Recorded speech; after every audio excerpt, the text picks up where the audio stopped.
So good afternoon, and today we are in the third Torah reading of the book of Leviticus, which is the Torah reading of Shemini. And also, as we mentioned last week, we spoke about the red heifer. We're still in discussion today, right? As we mentioned, there are four special Torah readings from the beginning of the month of Adar until the month of Nisan. The first one was about the half a shekel. The second one was about the racing of Amalek. And the third one was we learned about yesterday, about the red heifer. And today we're going to talk about the fourth special Torah reading, which we'll be reading this week. Reading in the Torah this week, and that is called Parshas Hachodesh, the parsha which tells us about the new moon, and about the obligation of the new moon. There was once this theory that was, I think Mark Twain was the one who propagated it. He said, if somebody told you to eat a frog, if you had a decree, or you were forced to eat a frog, eat it the first thing in the morning. If they told you to eat two frogs, make sure to do it the first thing in the morning as well. What do they say? I mean, Jews don't eat frogs, but what they say is, take the hardest thing, do it first in the morning. What's the theory behind it? And if you think about it, every time we have many things in life that we have to do, and usually the most difficult things we have, we tend to push off more often. We tend to push off the harder things that we have to do because we don't want to do it, whether it's studying for a test or whether it's paying the bills, whatever it may be. The more difficult things we try to push off further on in the day that we shouldn't be distracted by it, and so on. What is and therefore we'll find other things that are there to be able to distract us, and that we shouldn't have to do the most difficult things. Over here, what's this theory of Mark Twain and so on, and a many big theory in business and so on, and in time management, which is, do the most difficult thing first. And once you get the most difficult thing done, you know the worst is behind you, and everything else you have the rest of the day is all smooth sailing. So once you get rid of everything that's behind you, then you automatically can move on easy as the day goes. There's a lot of depth in this theory, and it's a lot. And when people practice it, they see it very clearly that this is something where you clear your head from all the things, all the nonsense and everything that may be bothering you. For example, if something you want to get off your mind and you keep it with you a whole day, you're not going to be able to have a clear mind until you finally get it off your mind. So you got to get rid of it, clean slate, and then you can work the rest of the day very well. And it seems like, and if you look in Judaism, and especially from the Hasidic philosophy, there's a lot of truth to it, from the concept of getting through the fact that prayer is called the fight with the evil inclination, and many other things that we find in Judaism that seemingly are echoed in this idea and philosophy of Mark Twain as well. But the bottom line is that the way Torah and the view of Judaism is, that when we look at nature, is not that we should be control nature, but we have to change nature, to challenge nature, to be able to overcome nature, and to be able to show and reveal what's in the miraculous events that's in nature. That when we're looking at the nature and the system of events and the way things are in a normal way, in a normal regular day, that is seemingly a regular day of events. But we know that that's only the beginning. We have to be able to that's only scratching the surface, if you want to call it. We have to look a little deeper than what's just on the surface and to be able to see what's there. And the greatest gift that you can give to somebody is that at the beginning of the day, do something extraordinary, and the rest of the day all of a sudden becomes ordinary.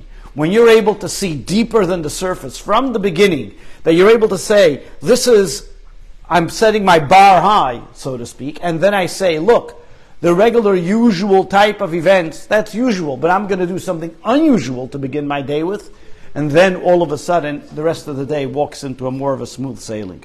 What are we talking about? And what we're going to talk about today is analyze this a little bit more, and look at one of the first questions that are asked when we talk about the Jewish religion and the Jewish faith and the mitzvahs that were given to the Jewish people. When God comes along and gives the Jewish people the Torah, and it takes the Jewish people out of Egypt, the first thing that God does is, so to speak, confuses them. You guys were following a calendar. You thought you got it all right for all these years. I'm going to throw a little monkey wrench here, a little loophole here, and we're going to follow a new type of calendar, a whole new kind of calendar. Where do we find this? And this we talk about in the Jewish people as they're about to leave the exodus of the exile of Egypt and coming to the exodus of Egypt. And that's why we actually read the Torah reading of Hachodesh, which is about the first mitzvah, as we're soon going to talk about. The first mitzvah given to the Jewish people is the mitzvah of the new moon. And the mitzvah of the new moon, which was given to the Jewish people in this week, as we're going to read about in the extra Torah reading that we take out the second Torah this week. And we read about on the first day of the month of Nisan, God comes and gives the Jewish people a new mitzvah. What's the mitzvah? It's read about in the book of the Exodus. Hachodesh hazeh. This month is a new month for you. What does it mean this month is a new month for you? They were following the calendar until then. There was a calendar that was given all the way from the time of Abraham, from Noah, from Adam, ever since the world was created, there was a calendar. All of a sudden comes God, the Jewish people are about to go out of Egypt, and God comes along and says, no, there's a new calendar. You see the moon? That's the way the Jewish people are going to count. And this is in fact considered the first mitzvah given to the Jewish people, to the extent that Rashi, in the first Rashi, when the commentary on the Torah asks, why are we starting with Bereshis bara Elokim at the beginning, God created heaven and the earth? Technically, it should start with the first mitzvah, which is the new moon. Why is this the first mitzvah? Why does God have to confuse us with two calendars all of a sudden? And we're going to talk about this and analyze this a little more. They say a story about a fellow that once a nobleman, a non-Jewish nobleman who was known for taxing the Jewish people and giving them a hard time. Every time he needed a little more money, he would go and tax the Jewish people and make them work harder. And one time, the Jewish people, this nobleman needed a little more money, and he decided he's going to tell the Jewish people, no more working, those that were working in his estate, no more working from 9 to 5, you're working from 9 to 10, we got to make more money, I need more money to go hunting, whatever it is, and all my other pleasures in life, you got to work more. The Jewish people come to the pirates, to the nobleman, and they say, listen here, we're already maxed out. We're working every single day. It's very difficult on us. What do you want from us? A little bit of a break. He says, you know what? Let me think about it. So he goes one Saturday night. He starts roaming around the Jewish settlement and seeing what the Jewish people are doing with the time, if they're really busy or not. So he sees a bunch of men standing outside the synagogue, and they're looking at the moon. So when he goes over to the Jews and says, what are you guys doing? He says, we're making a blessing for the moon. Because when God created the universe, on the fourth day of creation, the sun and the moon were the same size. He made the moon a little smaller, and only when Mashiach comes will the moon be the same size as the sun. And what we're doing now is giving a blessing to the moon. The nobleman looks to his acquaintances that are there with him, his assistants, and he says, these Jews got too much time on their hand. Praying about moon should be bigger, smaller. I think we can give them more work to do. The concept over here is that we talk about the idea of the blessing of the moon.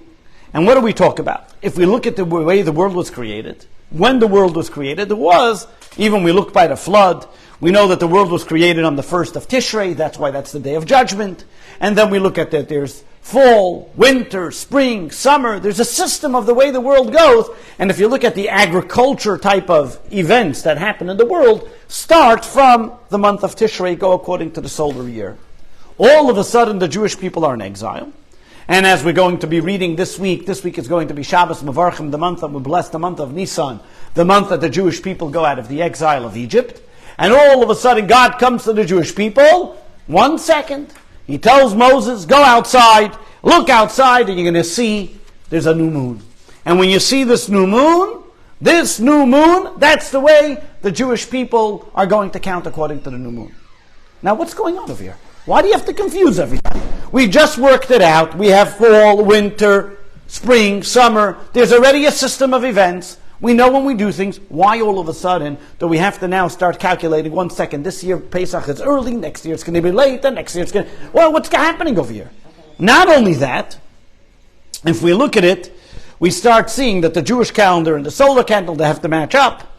And the whole solar calendar, the going according to the sun, makes sense. That's the agriculture time of when we follow things. First you harvest the grain in the summer, they gather the grain before the winter, they then plant it again by the spring, and so on and so forth. Not only that, if we look a little deeper into this, when God gives the mitzvah to the Jewish people, He says this will now be the beginning of all the months. You have Rosh Hashanah as the beginning of the year. This is now the beginning of the months. What does that mean? Not only is it considered a mitzvah, Maimonides counts it as mitzvah, I say positive commandment 153. This is one of the mitzvahs in the Torah that we go according to the moon. What's the mitzvah here? A calculation. What do we have to do? Where is there the mitzvah? So we're going to look at it from two angles, taking two explanations. An explanation that's given by the Ibn Ezra, which was an 11th century Spanish scholar, wrote a commentary on the Torah, was very well known for his poems and liturgy that he wrote on the Torah. And as well, we'll look at it from the Hasidic perspective of what it teaches us, these two mitzvahs. This mitzvah teaches us two fundamentals in our outlook and how we approach the Torah. And that's why this was the first mitzvah given to the Jewish people. So let's take a step back and let's see where the months are generally used in biblical terms. If we look back in the book of Kings, in the book of Kings it tells us where King Solomon made a beautiful celebration for the inauguration of the Holy Temple. When was this inauguration done? It was done in the month of Tishrei. Tishrei is the first month of the Jewish year. In the book of Kings it states that King Solomon gathered the Jewish people in the month of the strong people, which is the month, the seventh month. Okay? This is the terminology that the Bible uses. In the month of the strong ones, B'yerach Yisonim, in the seventh month. So which month is this? What's going on over here? Is it the seventh month? What's the month of the strong ones? So the commentaries, of course, explain here. What does it mean, Yerach Yisonim, the month of the strong ones? The month that the strong people of the world were born. Who are the strong people of the world? Abraham, Isaac, and Jacob. Abraham, Isaac, and Jacob are forefathers. They were born in the month of Tishrei, or Abraham and Jacob, I should say. Isaac was born in the month of Nisan by Pesach. And one of the commentaries even explain and give a numeric twist on it as well, that if you take the word Eitanim, Esanim in Hebrew, is the numeric value of 501, together with the word itself, it makes it 502. And if you take all the years that Abraham lived 175 years, Isaac lived 180, and Jacob 147, for those of you not quick at math, but 175, 180, and 147 makes it a total of 502. Which is a Sunim. The strong ones were born in that month. Another thing, other explanations give. What does it mean, the strong ones? Meaning it's a month where there's a lot of holidays in the month of Tishrei, so therefore it's strong. It gives us strength for the rest of the year. However, the Radak, Reb David Kimchi, a commentator of the 17th century, 16th century, says as follows. And he says that the words Esanim means strong ones, means the previous generations. They used to call it the first month. We call it the seventh month. What does that mean? Before the Jewish people went out of Egypt, what was the month of Tishrei? The first month in the year. Once the Jewish people were given the mitzvah by the new moon, that means the first month is now Nisan, the month that the Jewish people left Egypt. 7 months later is Tishrei. So what does he say? It was initially the first month, but things changed and it became the seventh month. So now let's understand this. King Solomon is making a dedication for the Holy Temple. What dedication is it? When was it? The earlier people, before Egypt, it was called the first month. Now all of a sudden it changed to the seventh month. Not only that, if you look a little deeper, before the Jewish people went into Egypt, and even after the Jewish people go to Egypt, we still consider Tishrei the first month. Number one, when's Rosh Hashanah? Celebrate the New Year. We celebrate the New Year on the 1st of Tishrei. If you look even legally in documentation, for example, the Jubilee year started Rosh Hashanah. The sabbatical year starts Rosh Hashanah. When a person writes on a document and he wants to write the Jewish date, he writes the Jewish date from Rosh Hashanah, from Tishrei. So that means it still is the first month. So what we're dealing with over here is, so to speak, a concurrent calendar. We're dealing with two calendars. A calendar which begins in Tishrei, that goes according to, so to speak, the seasonal year, fall, winter, spring, summer. And then we're dealing with another calendar concurrently, which starts in the spring, which is at the time when the Jewish people left Egypt. What's going on over here? Why do I have these two calendars? Nachmanides says as follows. There's two calendars. There's two types of ways of calculating. There's a calendar which we go according to the years. That means if I want to count what year we're in, 5784, 5783, I'm going to go by Rosh Hashanah, by Tishrei. And then there's a calendar that goes according to the months. And there were certain things that we went according to the months. For example, and we see this even if Nachmanides continues to say, you see this even in the Torah, when the Torah tells you about at the end of the year when you would gather the wheat. When's the end of the year you gather the wheat? According to the solar year, it's the end of the year when you gather the wheat. So the Torah itself does refer to Tishrei as the beginning of the year, but for year purposes. For month type of purposes, like for Rosh Chodesh, when the beginning of the month is, then we find that the Torah will use the terminology for months. And the reason... Oh, you're going to say that. Yes. Where do we find this? And where do we see this? In the book of Exodus that we're talking about. And in the book of Exodus where it tells us about right before, 2 weeks before the Jewish people are told to bring the Paschal offering, God calls Moses and Aaron and he tells them, Moses and Aaron, here's a new halacha, a new law. Look at the new moon. The new moon, that's when you're going to set the new month. In 14 days from today is when you're going to have to bring the Paschal offering. In 10 days from today is when you're going to have to take the lamb and tie it to your bedpost. And in 15 days from today is when the Jewish people are going to be leaving Egypt. So he showed them the moon, and he told them this is when the new month begins. The new year, that's Tishrei. Months begin now. Something very fascinating you'll see. That when the Torah tells this law, he calls in Moses and Aaron. Generally, the laws were set to Moses alone. Very few laws were set to Aaron alone, but very few times you find Moses and Aaron. One of the commentaries say something very fascinating. Why over here Moses and Aaron were called in? Because over here God is telling them the mitzvah about the new moon.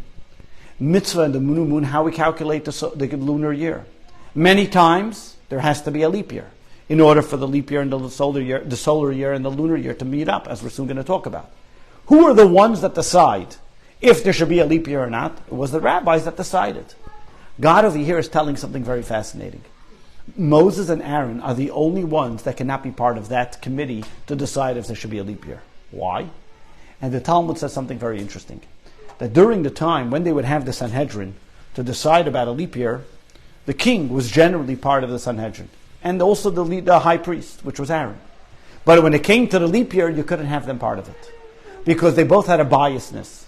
The king, because he would want an extra month in the year. Why does the king want an extra month in the year? An extra month for getting taxes.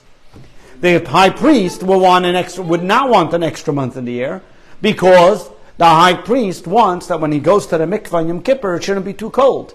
If Yom Kippur comes out in October, it's going to be cold. If it comes out in September, it's going to be hot. So all of a sudden they have a biasness. Because they have a bias, they can't be the ones to decide if there should be a leap year or not. Over here, God calls Moses and Aaron and says, Moses and Aaron, people like you cannot be one of the decide if there's a leap year or not. It's just a little side note. I thought it was a little interesting. Okay, but what we find over here is that God comes along to Moses and Aaron and says, over here, 2 things, 2 points. Number 1 point, this month is the way the Jewish people are going to calculate. That means the way you see the moon becoming new every single month, every 29.5 days, that's basically when the moon cycles, that makes a new month. The moon is small, it becomes larger, larger, larger. On the 15th of the month, it becomes full. Then it starts weaning back down, and that, is the Jewish calendar. That's when you see a new moon. That is the new month. That's number 1. Number 2 lesson that God tells Moses and Aaron in this pasuk, in this verses, that you're going to count the months starting from this month, which is Nisan. And you are going to make this the head of the month. But 1 second. I thought the head of the month is Tishrei. How does it work out? Not only that, do we go according to the solar year? Do we go according to the lunar year? And as we explained, Nachmanides tells us that when it comes to a yearly cycle, anything that goes by years, for example, Jubilee, sabbatical, agriculture things, we go by the solar year calendar, or we go by Tishrei, which means we go by the agriculture solar calendar, something which is mitzvah related, for example, the holidays. When we celebrate them, that will go according to the moon. And that's the mitzvah that God gives the Jewish people before they go out of Egypt. But when you have Yom Kippur and New Year, that's according the time of year is maybe when it's in the 7th month, but the day that it falls, that goes according to the moon. All the holidays go according to the moon. As we'll soon explain. What does this mean? Let's take it a step further. In the solar year, there are 365 days. Here, you can have a little bit of calculations here. In the solar year, there are 365 days. Not only that, take the solar year. The solar year, by definition, doesn't get separated by 12 months. For example, in the original Roman calendar, there were 10 months. Who made 12 months? It was people needed more individuality. They needed segregation. They needed a little bit of steps. 365 days all at once was a little too much for people to handle. They only went up to 29 or 30 days. So therefore they split it up into 12 different sections of the year, and they called it September, October, November, December, and so on. But that only came about later in the Roman calendar. Technically speaking, the solar calendar is 365-year cycle, 365-day cycle. The lunar calendar is 354-day cycle, a 12 months, but every 3 years, we put in a leap year, another month, so that they should always meet up. So that the solar calendar and that the lunar calendar end up always meeting. And that's why you'll find that your Hebrew birthday and your Gregorian birthday, every 19 years, will always be on the same day. And even more often than 19 years, but it happens more often. And that is because Pesach always has to be in the spring. If you're going to have the lunar calendar going on its own, it's always going to fall 11 days behind, and another 11 days behind. And that's why, for example, Ramadan, who also goes according to the lunar calendar, sometimes Ramadan is in the winter, sometimes it's in the summer, sometimes it's in the spring, because it's not catching up to the solar calendar. What we have over here is that the Torah created a duplicity, a double cycle, that we should be able to be in both ways. The Torah wants us to be able to live in both areas, the solar calendar and in the lunar calendar. It wants us to be able to be in the both of them, to be able to live that concurrent, and there must be a lesson on what we learn from it. Nachmanides actually proves an interesting, fascinating thing. If you look in the whole Torah, that means in all the 24 books of the Torah, 5 books of Moses, 19 books of scriptures and prophets, you will rarely find a name of a month. The only place where you start finding names of the months are at the tail end, in the book of Esther, that we just read on Purim, and in the prophecy of Ezekiel, and very other places, sometimes it's alluded to it. That's because the names only came about later on. There were 12 divisions. You won't find even in the solar count, because the concept of splitting it up into 12 different parts only came about only for people to make it easier for them. It wasn't in the actual sphere of things.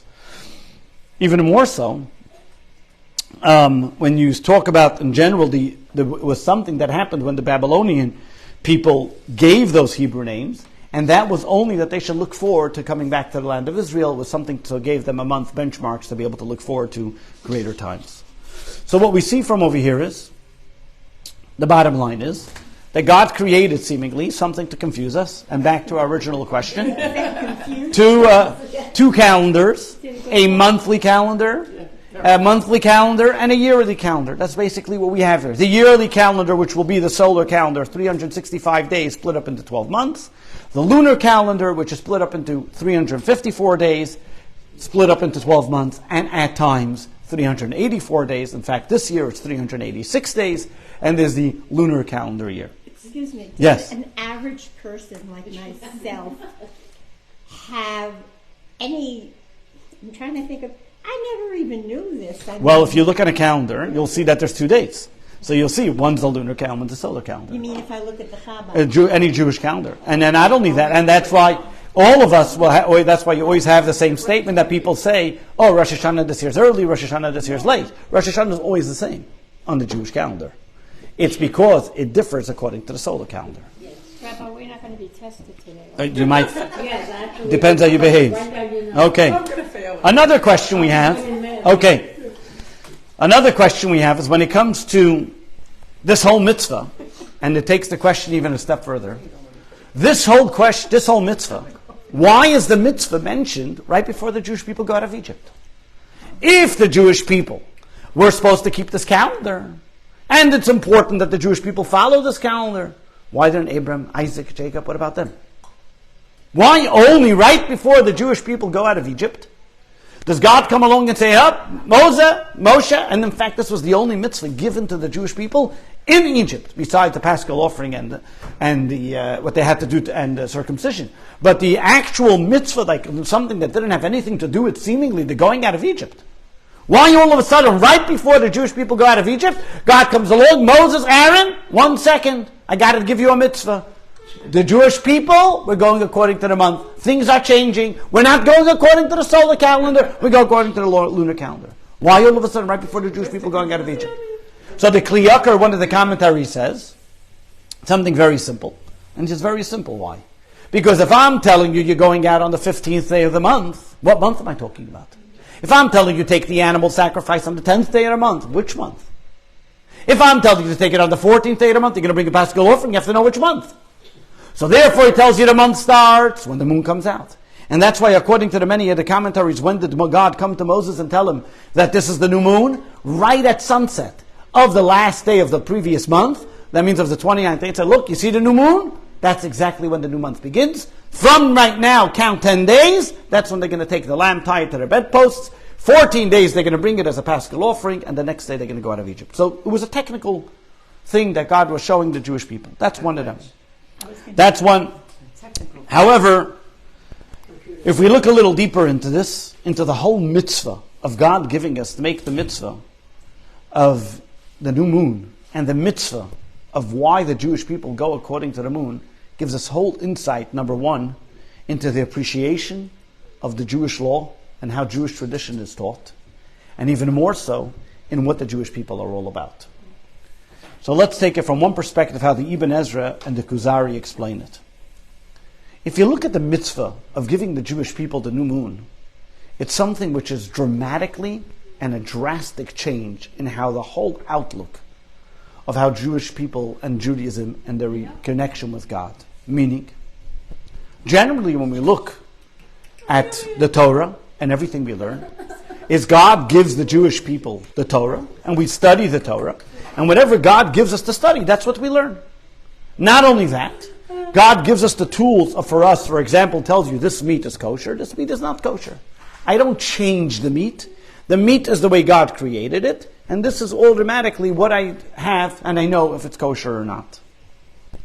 Over here with the mitzvah of giving the Jewish people the new month and the calendar year, God now empowered the sages, empowered the idea of the oral law.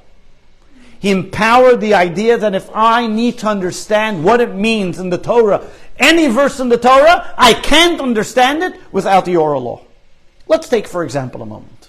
There are so many mitzvahs in the Torah that the Torah is absolutely vague about it. For example, tefillin. Every single person around the world, you'll see they wear black tefillin. Take a mezuzah. In the Torah, what does it say in the Torah about a mezuzah? And you should write it on your doorposts. What does it mean you should write it on your doorposts? How? What? Maybe I should take a can of spray paint and write what? I don't know. What should I write? Doesn't say. It just says in the Shema, you should write it on your doorposts. How do I know that it means a parchment? And in the parchment, the Shema, and then it has to be written on 22 lines, and it has to say the exact words, and rolled up this way and put it in this place in the door, is because generation from generation, passed down from Moses on Mount Sinai, we know that this is the way it's done, and that's why you're not going to find anywhere in the universe a mezuzah that looks differently. Every single mitzvah that we know and understand is because there's a divine tradition passed down from Moses on Mount Sinai, given to every single person. And it's fascinating that if you open up a page of the Talmud, it's full of discussions and disagreements and arguments and analyzations to every mitzvah. But there are certain things that there's no argument. There's no argument of how the mitzvah is written. There's no argument that tefillin is black. There's no argument about, it says on the Torah that on Sukkot you should take a beautiful fruit. Who decided it's an esrog? Maybe it's a beautiful orange. Maybe it should be a watermelon. But you see every single Jew in the universe takes an esrog. And there's no argument about it. Why? Because these were things that were given down to Moses on Mount Sinai, from tradition, from one generation to the next, that these are the things that it doesn't say it clearly in the Torah. We depend on our sages to give us the clarification of what it meant to be. So how does this one second. Now, the first mitzvah gives us this, reveals the secret. The first mitzvah tells us that all of a sudden now, we can see from the first mitzvah this idea of divine tradition. Because let's look at the story. Let's look at the story of what happens here when Moshe is given the commandment of the first moon, of the mitzvah, of the mitzvah of the new moon. Every single mitzvah, as we mentioned, was written, so to speak, vague in gray. There's no other mitzvah, there's no mitzvah that was written more vague than this mitzvah. The first mitzvah that was given to Moshe in Mount Sinai, God calls Moshe and says, this month will be for you for months. What did he tell him? How did he tell him? How do you calculate it? What month is he talking about? It's completely vague. The Kuzari puts it this way. He says, he says, you look at the laws of the Mitzorah, of the leprosy. There are 2 Torah readings in the Torah that explain it. That applies to one person in the time of the Holy Temple, and barely, how does it apply to us today? However, the calendar, the moon, went for centuries, still applies today, and what does God say? Completely vague. The month, the way it is, that's it. This month will be for you, the Jewish people, the first of all months. How do I know what it means? What month is he talking about? Which is the month? What is God telling us here? In the first mitzvah that he gives the Jewish people as a nation, he says, the only way you're going to know what mitzvahs are is when you listen to the sages, when you read the oral law. It is impossible for you to figure out what the written law is without knowing the oral law. You want to know what the mitzvah is? For example, the first mitzvah, there I gave it to you. The first month of all months, this is the month. What did I just say? You want to know what I just said? Speak to the rabbis. Speak to the sages. Listen to the divine tradition that came down from Mount Sinai. There's once a great lecturer, his name was Rabbi Cheskel Sofer, gives the example. He says there was once this guy, and they were in the diamond district, and all of a sudden the security guard finds a box, a suitcase, a attaché case full of, full of diamonds, So he says, who lost this? All of a sudden everybody comes to run, right? But he realizes there's a code, there's a combination in the front of the briefcase. He says, okay, whoever can figure out the code, that's who gets it. The same idea is also when it comes to the Jewish law. The fact that our sages have this ability to be able to decipher, decode, and tell us what the laws are pertaining it is because God gave them that ability, and that's the divine tradition they have from Moses on Mount Sinai. Think about it. When Moses was up on the mountain, all of a sudden the angels came along and said, Moses, you can't take the Torah, we want it here. Let them just make a copy, they'll study it up there, what's the big deal? Not only that, what was Abraham, Isaac, and Jacob studied Torah as well. All of a sudden Moses wants to take it, they don't let. Because when Moses was taking the Torah, what happened was God was giving not over the ability to study Torah, but also to control the universe. Meaning that when we decide that today is a holiday, when the sages say today is a holiday, all of a sudden that day becomes holy. If you look in the prayers, something very fascinating. When we make the prayers for Shabbat, we say Mikadesh HaShabbat. Who makes the Shabbat holy? Who makes Saturday holy? God. 6 days a week he worked, on the 7th day he rested, and therefore the 7th day is holy. When it comes to the holidays, we say Mikadesh Yisrael Vazman. The Jewish people are the one that makes it holy. God says, you the Jewish people decide when is the new month. You decide when to make the leap year. You decide when you see the new moon. And the time of the temple, there were witnesses that came and they saw the new month, and they came and then they told the rabbinic assembly that this is the new moon, and only then were they able to say it's a new month. And God came along and said, you know what? You guys said it's a new month. I agree with you. What does it mean? That the Jewish people create the environment. Meaning, who decides when God is going to judge the Jewish people? The Jewish people, because we decided when the first day of the year is Rosh Hashanah. Who decides when Yom Kippur is the day of judgment? We decide, because when it's the 10th day of the month is when we decide it's Rosh Hachodesh. That means when the sages decide that today is the beginning of the new month, then 10 days later is Yom Kippur, 15 days later is Sukkot, and then so on for Pesach. So what God gave the authority with this mitzvah, God didn't just give us a mitzvah of counting according to the new moon and we have a new calendar.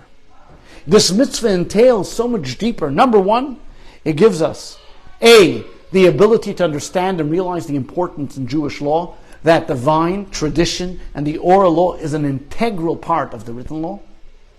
And even more so, it gave the power of the sages to create an environment, to decide what the facts on the ground would be, to make something mundane holy, to take a regular day in a week and decide today is a holiday. To say, take a day a week and say today is Pesach. And then fascinating, take it even a step further, there's something interesting that the Talmud says. It says, for example, if you have a fruit that's been off a tree for 12 months, so you don't have to be concerned about the worm that's in the fruit, because after 12 months the worm is probably gone, right? However, the Talmud says, what about in a leap year? Then you have to wait 13 months. If it takes 12 months, what's the difference? It's because the Talmud explains, because the sages create the environment. 12 months is a year, sometimes this year 13 months is a year. And that's why it takes an extra month. So this concept of giving and empowering the Jewish people, Moses and Aaron at the time, with telling them the first mitzvah being that you should make the new moon, the lunar cycle, the lunar year goes according to the Jewish people, wasn't just mere calendar to confuse us, but was empowering the Jewish people of A, how they should understand and appreciate what the sages say, and B, that they can change the environment from taking it something mundane and making it holy, and how the Jewish people are in control in making the year in the physical nature of the year. That's step number one. That's the explanation of the Ibn Ezra, the Kuzari, and others. Now let's look at it from a Hasidic perspective, and taking it a step further, looking at the difference between the solar calendar and the lunar calendar. There's a fascinating story told by Rabbi Ashkenazi, who once one of his brothers, a young boy, was born with a terrible allergy, which caused him to have a lot of pain and suffering to the extent that he had sores in his mouth, a little baby, and that the baby wasn't able to eat. Because of that, it caused the baby to have pneumonia and wasn't able to grow, and it was a very painful situation. The mother was not able to feed. This was Rabbi Ashkenazi's mother, was not able to feed the baby. She tried whatever she can, finally got a little bit of food in, he vomited it, and things were terrible. They didn't know what to do. Rabbi Ashkenazi's grandfather, Rabbi Moshe Ashkenazi, decided to go to the Rebbe and ask the Rebbe for a blessing for the family, especially for this young child. Especially and as well as for his daughter-in-law, who was not able to go to work, not able to do anything. She was stuck at home, not only stuck, but she was felt distraught. What's she going to do with this child? The Rebbe looked at Rabbi Moshe Ashkenazi, who was the father-in-law of this young woman who was dealing with her child. And the Rebbe looks at him and says, right now there's a gathering for women in Eretz Yisrael. That's where they lived, in Kfar Chabad. And she was probably actively involved in this gathering, in this conference. And this will be a good cause for the baby to feel better. At that time, this was back in, I think, in the 70s, the Rebbe came up with a campaign of women should light Shabbat candles. And kosher laws amongst women. And in the Kfar Chabad, there was a conference of women that they were coming together to see what they can do collectively to be able to spread the message throughout the land of Israel as well. The people who were organizing heard about this suggestion that the Rebbe gave. They came to Mrs. Ashkenazi and they asked her if she could be the chairwoman of this conference. She looks at them and says, I'm dealing with a sick child at home, what am I to do? But the Rebbe said, this is what she should do. So, she chairs the conference, everything goes successful and wonderful. Not even a day or later after the conference, the pneumonia is gone, the sores in his mouth were gone for 3 months that were bothering this child, were all gone. And already 3 months later, this kid was back to normal. And he was, 2 weeks later, after being suffering for 3 months, this child was back to normal, his mother went back to work, and everybody was happy and healthy. Why? What's the story so important? Because in life, we live on a dual track. We live on a track of nature, things that we become accustomed to, and there's times of miracles. Every single person in our own life, we usually run on the plane of nature. But even while we go in the plane of nature, it is our obligation that we should sanctify and make the nature, make the regular, irregular. To take the mundane and make it holy. To take the things that we are in constant rote type of ideas and even fuse them with something of holiness. But it's even more than that. What we need to do, what's demanded of the Jew, is to show that nature is only step number one. We have to dig beyond what we see, what the eye meets. We have to know that there's something deeper, there's something more energized, something that we can see and feel and go beyond what we see. A Jew's job is not only to be satisfied with the day-to-day regular activities, but to pry and to look deeper and to dig deeper to see what they can reveal and bring about something greater. Hasidism explains this based on a very famous statement of the great sage and scholar Kabbalist known as the Hachodesh Yitzchak. Rabbi Yitzchak Arama explains on this concept of Hachodesh Hazalachem. When God gave this new month to the Jewish people and gave the Jewish people the ability that they should count according to the lunar calendar, what God was telling the Jewish people was that God implanted within the Jew that you now can work in the duality, in two ways, in two modes of operation. You have a solar mode of operation and you have a lunar mode of operation. What's the difference between the solar mode and the lunar mode? The sun, for the past 6,000 years, 5,784 years to be exact, hasn't stopped doing, never got tired. Every single thing that God created, every creation, gets tired. Humans, animals, vegetation, they all grow, they wither out, and then they disappear. The sun, from day one until today, is just as strong. Never stopped for a moment. Even during time of the flood, what did God say at the time? That never will the seasons cease to stop again. The only time they took that break was during the time of the flood. But other than that, the sun keeps on going. It doesn't stop. It doesn't get weakened, doesn't get tired. This idea is something which we would call in our life the things that are constant, the things that are just normal. We wake up, routine, if you want to call it. On the other hand, there are things that break our routine. There's something called the miracle. The things which are seemingly, all of a sudden you see this and you say it's not natural. The supernatural. Think about it. There's a story told in the prophets about Yoshua. When Joshua was waging war against the people of Jericho, all of a sudden there was waging war and they needed it to be a little more light. And all of a sudden he tells the sun, stay, don't go yet. Shemesh begivain doim. He wanted the sun today still a little longer. And what happened at the time? And if you hear the sun, the Talmud says, and the Medrash says, what do you mean the sun should stop? The sun tells Joshua, I got a job to do. I haven't stopped in 6,000, I haven't stopped in all these years. You want me to stop? What did Joshua say? Don't worry, I'll give praise to God. You don't have to do it. One of the commentaries explain and say, what's the difference? What was the argument between Joshua and the sun, so to speak? The sun says what's most important is routine. You want to see the greatness of God? See how God is consistent. Consistency, routine, nothing changed in so many years. That's where you see the greatness of God. Everything else weakened, this never weakened. Joshua came along and said, no. The fact that I can break routine, that's where you see the greatness of God. That's where the difference in the argument was. If we look at the months of Tishrei and Nisan, this is exactly the same as well. What is Tishrei about? God judges the year for the agricultural new year. What's going to be you plant, the system, when you gather, when you harvest, when you put it together, and all the different ideas that come into it. And therefore, when it comes into Tishrei, God sees and makes an accounting. How did you behave? What did you do? And how all the process is going to go through. That's Tishrei, the normal routine of events. However, when it comes to Pesach, when it comes to Nisan is about miracles. So if you look at the month of Tishrei, a person looks into his life and says, I'm routine. He sets up his year. He makes an accounting. What can I expect if I do A, X, Y, and Z? What's going to be?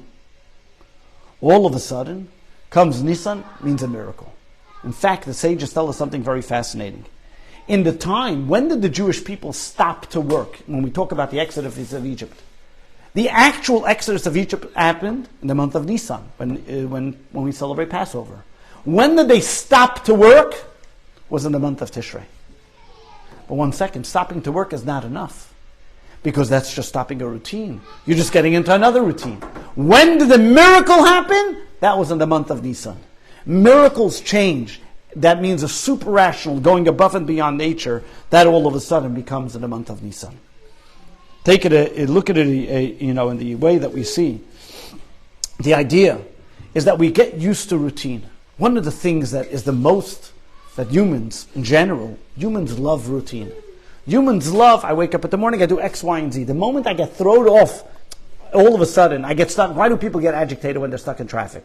Because Waze told me I'm going to get to my destination at X, Y at this amount of time. All of a sudden, I'm not going to get there at that amount of time. Every single day it takes me an hour to get here, and now you're stopping me. People don't like to be thrown off their routine. They say about that guy, we spoke about in the other class, the longest inmate in the world's record, that say the longest in prison, after he was in prison for 64 years. He didn't want to get out again, because since he was used to the routine, he comes out into the world, he's not going to know what to do. It's the same idea. People like their routine. Humans are animals of nature, animals of creatures of nature, of habit. Yes, we get used to doing something, and all of a sudden we got to do it. This is what the Torah tells us when it gives us the message, Hachodesh Hazeh. There are two types of modalities that we have. There's a modality which we would call the sun, the solar modality, which means something which is routine, nature, the way it is. Nature in itself, seemingly infinite, because everything else withers away.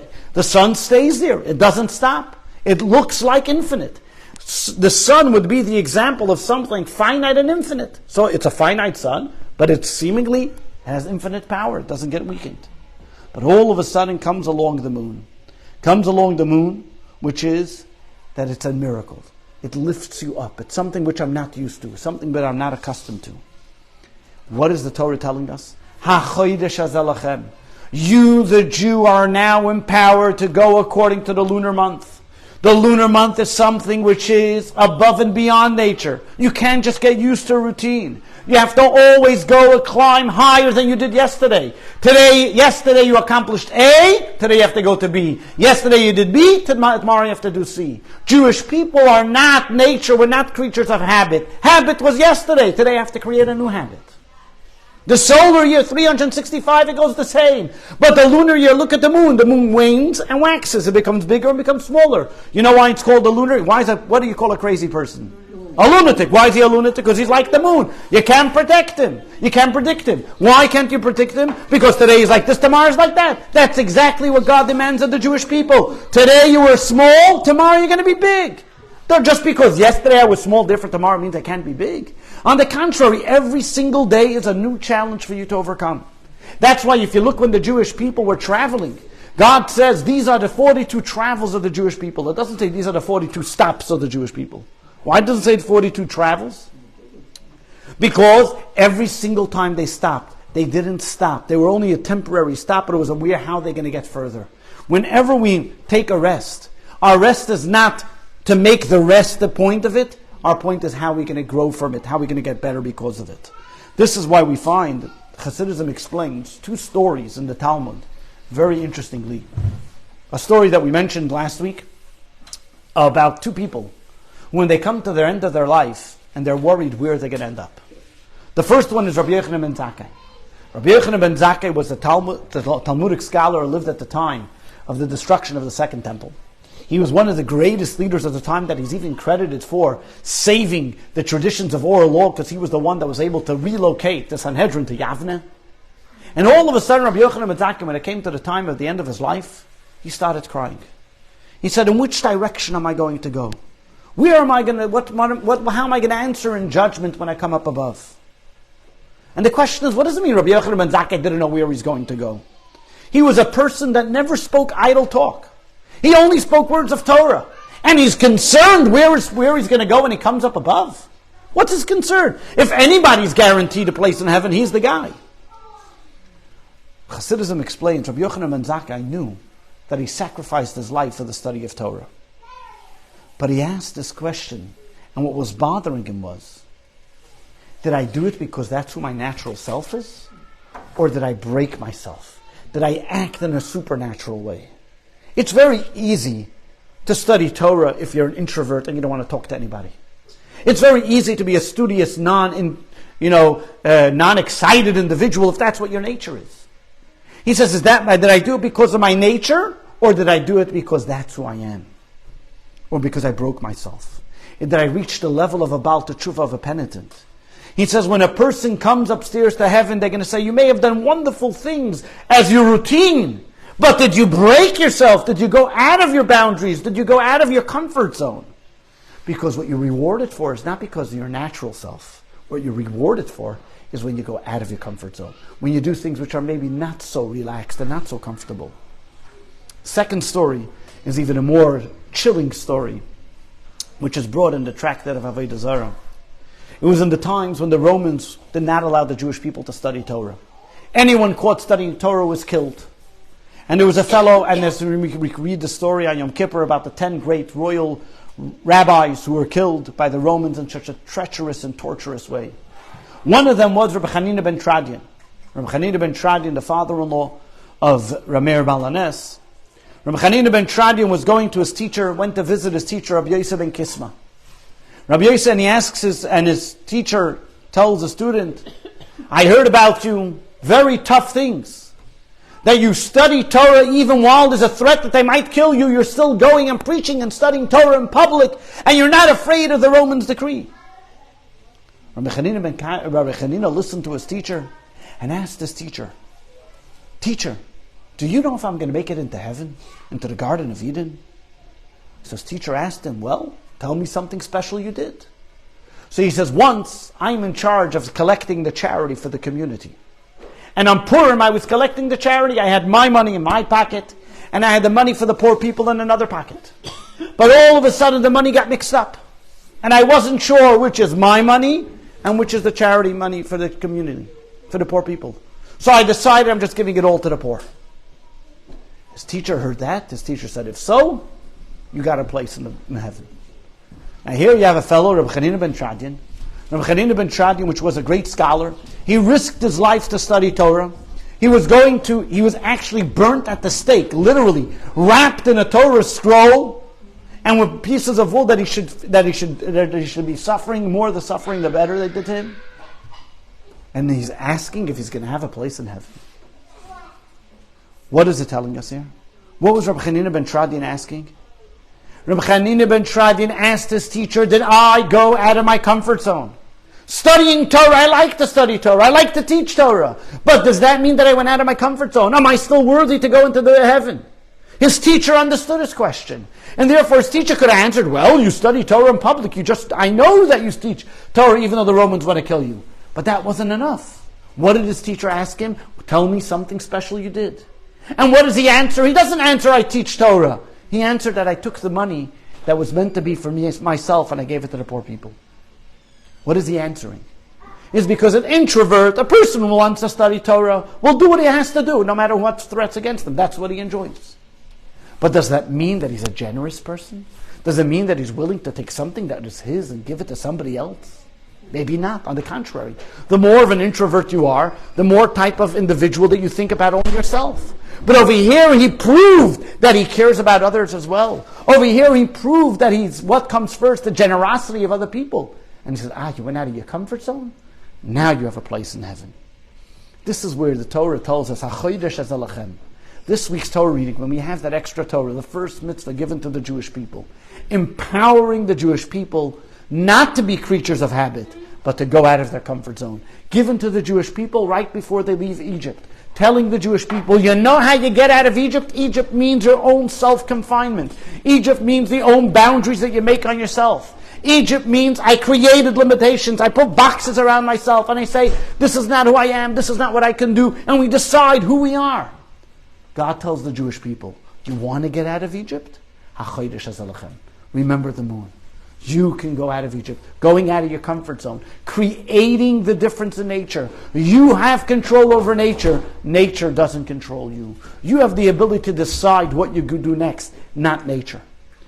Just to finish off one quick story. A story about a fellow, his name was Reb Gimpel Ormland. Gimpel Ormland was a wealthy businessman who lived in Miami, was not a Chabad fellow, but he became very close with the students in the yeshiva in Miami, and they encouraged him to go Simchas Torah to Hakafas by the Rebbe. He comes Simchas Torah, Shabbos Bereishis in 770, and in many shuls, they sell the mitzvahs. You know, every mitzvah, Hag, Baglila, all the different mitzvahs, so who's going to pay for the electricity, for the wine, all the different things that are there. And this fellow, Gimpel Ormland, was there, and everybody's announcing how much money they're giving, and he says he's giving $1,000. In an unusual thing, the Rebbe turned around, who never mixed into any of these things, and turned around and said, $5,000 for you.